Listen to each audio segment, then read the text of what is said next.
Hi everybody, my name is Kayla and I wanted to take a few minutes and share my story with you guys about how I was betrayed by my husband and I became a single mom, and our story of how we moved through that pain and that trauma, and we are now best of friends and co-parenting in a really beautiful way. So my goal is to help people who are going through a similar thing, or who have went through something like similar to this. And so the reason why I'm sharing my story now is because I feel like I'm finally at a place where I have healed to the point where I don't feel any more bitterness, I don't feel any more resentment, and it was not easy getting to this place that I'm in right now. So I want to just be really authentic and really real with you guys, and in hopes that maybe somebody can relate, and that maybe I can help a couple people feel hope that that things can get better. So I'm going to start at the beginning. So my ex-husband and I, we were very happy, to be honest, and we had a little boy named Jordan. And I think Jordan was about a year and a half, Roberto, my ex-husband Roberto, came to me and he said that he had been unfaithful. And so this initially was very shocking to hear, because if you know him, he's the nicest guy. Like, you just never would think that he would do something like that. It was very unexpected. And so it came kind of as a really big shock to me that he was even telling me the truth. Like, I didn't believe him at first. So that was it. We stopped talking to each other, I think, for a week, like no contact at all. I needed time to process what he had just told me. So a week goes by, we talk, and I think at that point I had decided, okay, maybe we can work things out. We went to counseling and we tried a lot of different types of therapy and talking things out. And honestly, it just got to the point where I gave up. And I just kind of didn't see me ever getting back to the place where I could love him the same again and I could trust him. So I just left. I decided to give up on the relationship. So my healing journey started that day, basically. So I was very angry. I think it's almost like going through losing someone, like when a family member dies. You know, you have to go through those stages of grief, of like anger or sadness, anger, what is it? Like denial. Anyway, you could look it up, but it's those like stages that you have to go to, and then eventually get to acceptance. But for some people, it takes a really, really, really long time to get to that point. And for me, I think in total, because that was when Jordan was a year and a half and he's 5 now, so it took about 3.5 years for me to finally feel like I am okay. And so my first point that I want to stress is that if you've been through something like this, just know that it's okay that it takes a long time to heal. And you're gonna have to go through a lot of really hard things emotionally, like depression and you know, having to forgive that person. And if there's more people involved, like if they had an affair, or the people that, you know, were cheating with your husband, for example, like you're gonna have to forgive a lot of people. So that's something that I decided to do after I was kind of sick of being angry for a while. I think it was about a year that I was very angry. And I even suffered, and I think a lot of people who have been through a betrayal like that, they actually can suffer from PTSD, because the trauma is so intense that you literally can't sleep, I remember every day I would wake up and I would just start crying, and I would cry all day long. Nobody really knew that because I'm a dog groomer. So when I went to work, like I would look fine when the clients came with their dog, and then as soon as they left, I would just be crying. And then I was feeling really alone. I was feeling like I wanted to isolate, which is a sign of depression. I was having very dark thoughts. It was a lot of like victimization. Like I just felt like such a victim. I just kept replaying it in my head, like how could this happen to me? How could he do this to me? You know, you start to think like, what's wrong with me? Why did he need to cheat on me? Am I not good enough? You know, you have a lot of these thoughts. And then of course you feel like you just have so much trust issues. You're like, the one person that I trusted so much, how can I trust anybody again after that, right?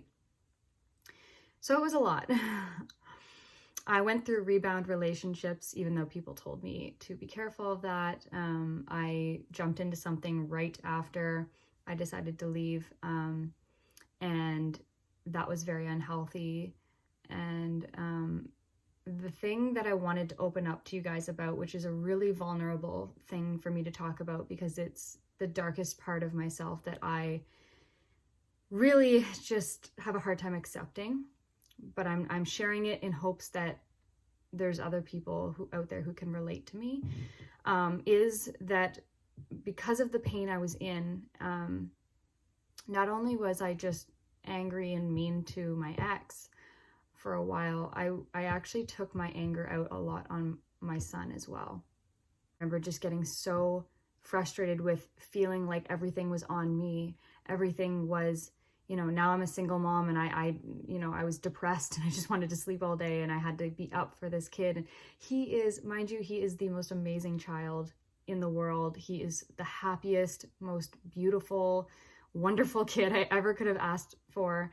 And I am so grateful for him. I'm so grateful. Like, he's honestly amazing, and he never deserved to have to watch me go through all of that. But this is my story, and this is the process that I had to go through. So I'm sharing with you guys, but I was just in a bad mood a lot of the time. I just felt like I had thoughts like, maybe I should have never been a mom. Maybe I'm not cut out for this. Just like a really, really dark thoughts about being a mom in general. And it all came down to even the worry of that because of what happened and you know, Jordan's parents separating, and thinking that was going to mess him up, and like I should have known better. I put a lot of the blame on myself. Yeah. The other thing I want to mention is that when you go through trauma like that, it's normal to feel physically ill every day. I didn't really realize that was a symptom of trauma, but I literally felt nauseous every single day.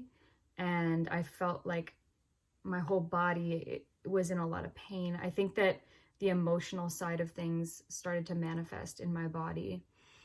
And I've now discovered that is a very normal reaction. It's a physiological reaction to emotional trauma. So after about a year of feeling like crap and being really depressed, it's weird. It's like I was almost in shock for that year, even though it was depressed and all that stuff. But it really hit me the most exactly 1 year after it happened. I don't know if that's something that other people experience or if that was just me repressing something, and then I don't know. But after a year, it was like, bam, like this wave of just realizing like it had sunken in that, you know, our relationship was really over and that this was done, and the magnitude of what had happened. And that was when it was the hardest for me, was a year after. And that went on for maybe a few months where my depression was at an all-time low.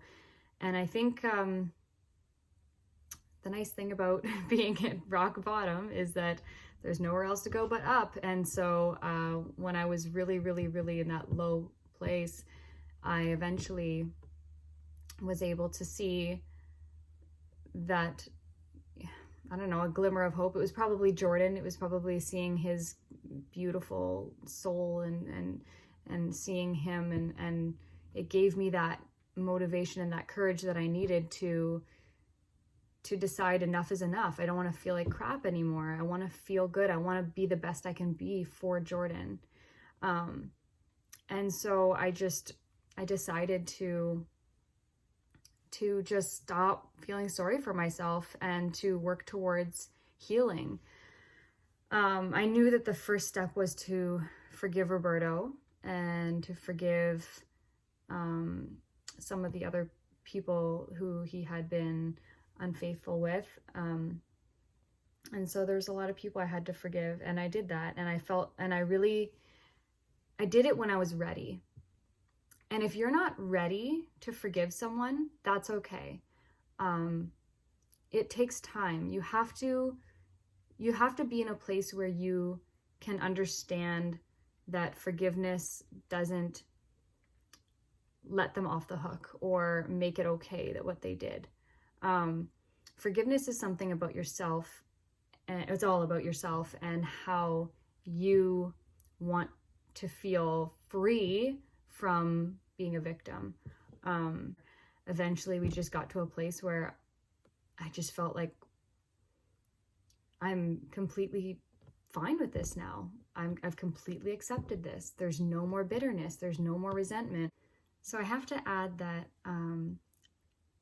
all of this that I went through, I do not regret anything, and I do not wish that it never happened to me. And the reason for that is because so much good has come from this. And it helped me to move through my realizing I had codependency, and to move through that and heal. It also just because I went through depression from this, and I felt what that felt like for the first time in my life. It's just nice because now I can relate to people who are going through depression or who have been through feeling very depressed in their life, where I couldn't really relate before.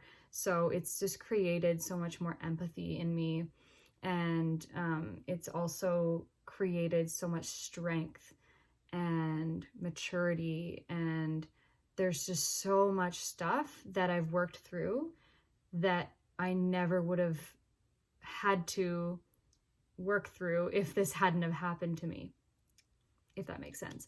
So yeah, I'm actually really grateful that this happened to me, because it's just given me the opportunity to grow into the kind of person that I am today, which I'm actually really proud of. And so I don't regret any of it.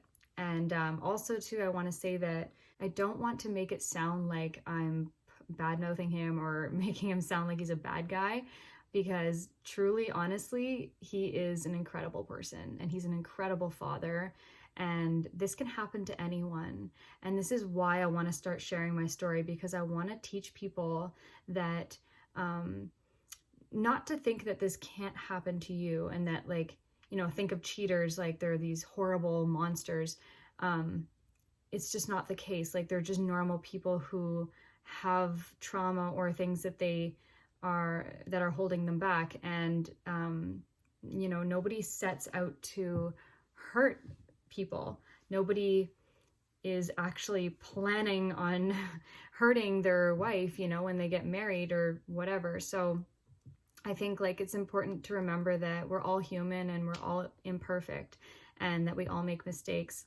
And even I have been unfaithful in past relationships as well in certain ways. And so it can really happen to anyone. And so even though I'm on the victim end of this story, even if you're somebody who's on the other end and you were the cheater and you're watching this video, what I want to say to you is forgive yourself. It's okay.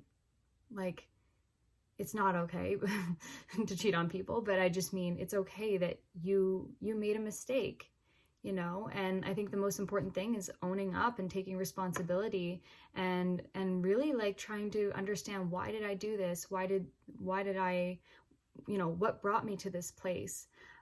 Just really try to understand yourself. And even on my end, like, part of my healing was not just, you know, sitting there going, oh, I didn't do anything wrong, I was this perfect person, and then Roberto cheated on me, and then, you know, like, I was very much like, okay, what part did I play in this? And that's not to minimize, like, you know, there's no excuse for cheating on anyone ever, but it's just, we all play a part. There's all things that we can learn from these experiences.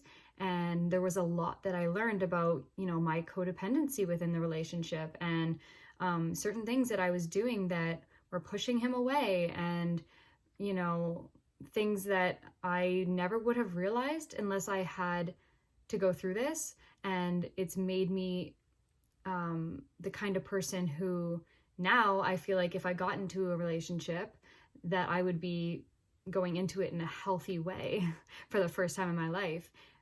So yeah, I just wanted to say that like, I don't see any of this as a bad thing anymore.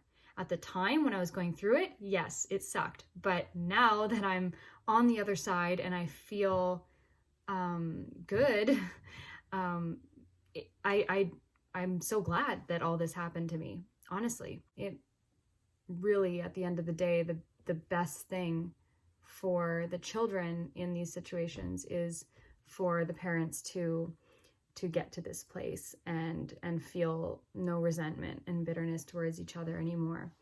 And so I think it's really great for Jordan. And I think that even though it wasn't easy getting to this place, and I had to really let go of anger and the victim mentality, which can be really, really hard to do. I was just really committed to healing. And so, you know, I had a therapist. I had a few different therapists. I was always looking up YouTube videos and just learning, like, how can I heal from this? And so I think as long as you have that desire to want to heal, you'll find your way and you'll eventually let go of that victim mentality. And trust me, it's going to feel so good when you do. When you can forgive and you can heal, it's so freeing, and it's beautiful, not only for you in your own life and for the future relationships that you're going to have, but also for the children that were involved as well. So if this is you and you relate to this, either maybe you are a product of a divorced parent situation, and you know, maybe your parents didn't really handle the situation that well, or maybe you are going through this right now, or you have been through something like this. I just want you to know that if you want to chat with me, I'm going to link my Instagram below, and you can message me through there. If you like, I just want to help people. I just want people to have someone to talk to who's been through it. And if you need someone to just listen, I'm there for you. And I just want people to feel like they're not alone, and that there is hope, and that, you know, we can get through this and we can make this the best we possibly can for our children. Anyways, that's my story, and thank you for watching. And again, if you want to reach out to me, if you're going through something like this, just let me know. And yeah, we'll talk soon. Thanks for watching. Bye.